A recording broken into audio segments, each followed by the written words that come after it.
Friends, வாங்க எல்லாரும் காலையில் வந்து நம்ம பழுது சாப்பிட்லாம்.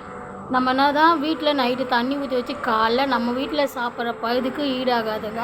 வயிற்றில் நம்ம நைட்டு சாப்பாடை தண்ணி ஊற்றி வச்சு குடித்தோம்னா அல்சரு, வயிறு புண்ணு, வயிறு வலி எதுவுமே வராதுங்க. இது நிறைய பேருக்கு தெரியும் நினைக்கிறேன். நிறைய பேர் என்ன பண்ணுறாங்கன்னா, வீட்டில் பழுது வச்சா பழுதா அப்படின்னு கேட்குறான். அதே ஹோட்டலில் போய் 100, 50ன்னு கொடுத்து அந்த பழுதை வாங்கி சாப்பிட்றதுல என்னங்க இருக்குது? நம்ம வீட்டில் செஞ்சு சாப்பிட்டு பாருங்கள், பழுதெல்லாம் சூப்பராக இருக்கும்.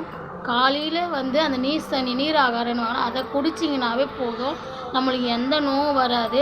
உங்களுக்கே தெரியும்னு நினைக்கிறேன். இப்போ நாங்கள் அதை தான் காலைல வந்து சாப்பிட்றோங்க.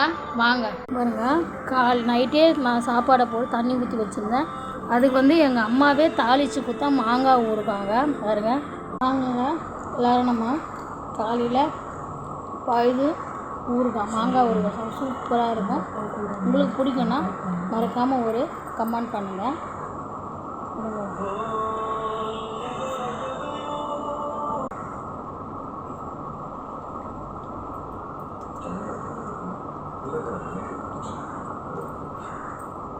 இட்லி, தோசை, பூரி, பொங்கல், சப்பாத்தி இதுக்கெல்லாம் ஈடாகாதுங்க இந்த பழைய சோறு. இதெல்லாம் சேர்ந்தது தான் இந்த பழைய சோறு. சரிங்களா? என்றைக்குமே வந்து பழைய சோறு தான் நம்மளுக்கு என்றைக்குமே நிரந்தரம். ஆமாவா இல்லையா சொல்லுங்கள்.